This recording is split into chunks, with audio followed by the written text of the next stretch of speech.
Let's look at types of insulating materials, and that is rubber, vulcanized Indian rubber, that is VIR.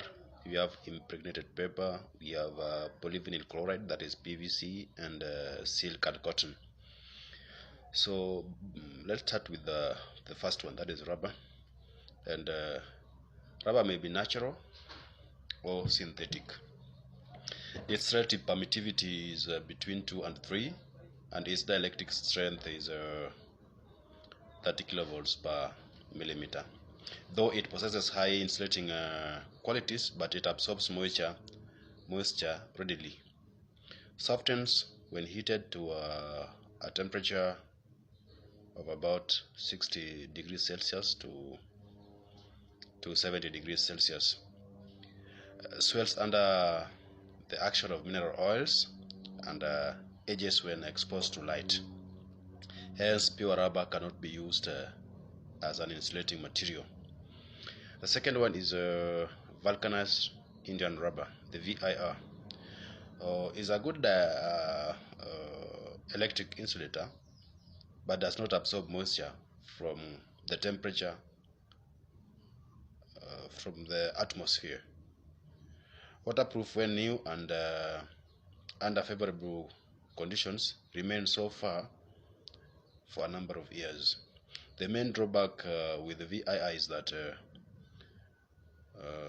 owing to sulfur content, it attacks copper conductors, and therefore in cables using VIR insulation, the copper conductor is tinned. When I say tinned, basically means that it's coated with a layer of tin. It's coated with a layer of tin. So it's coated it's coated a layer of tin to prevent rust, or also to prevent oxidation, and also to keep them from fraying and unraveling. So the copper conductor is tinned before providing the insulation. Sometimes a layer of pure rubber is also given on the conductor to prevent it from sulfation. This has been superseded by PVC insulation. So tinning can also be defined as a application of a thin layer or a uniform coating of solder to the two surfaces that will be coming into contact with each other during soldering. Okay. The third insulator is impregnated paper. So it's quite cheap, has low capacitance, high dielectric strength of about 30 kilovolts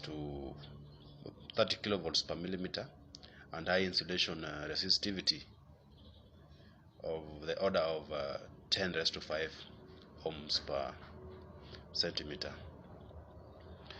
The main advantages of paper insulation over VIR insulation, it's because it is hygroscopic, and even it's impregnated with the compound which absorbs moisture, which lowers its insulation resistance. That's why paper insulated cables are always provided with some sort of protective covering and are never left unsealed. Paper insulated cables are rarely used nowadays, as PVC and XPLE insulated cables are predominantly used.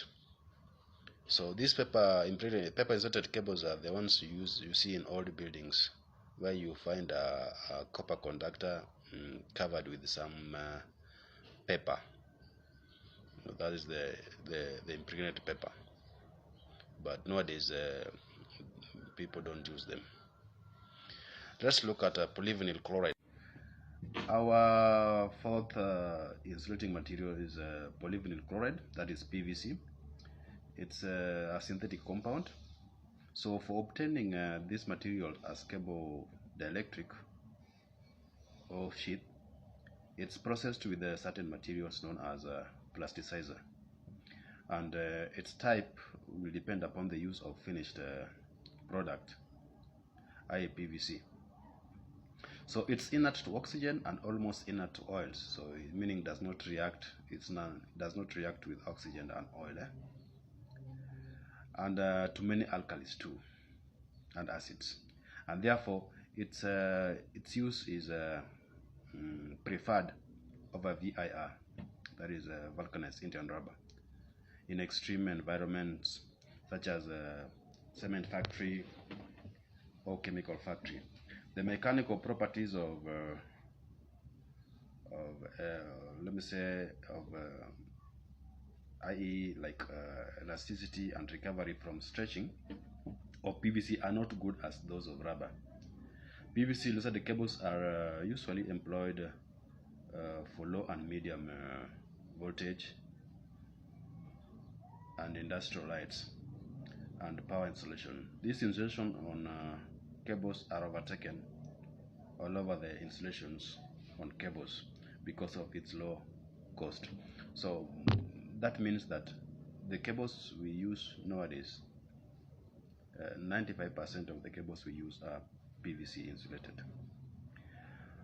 Our fifth insulating material is silk and cotton.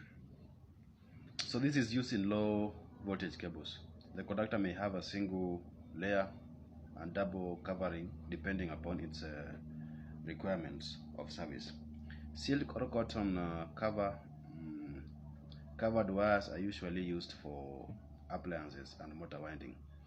So these are the type of insulation offered to cables that we use in connection of the appliances like iron box.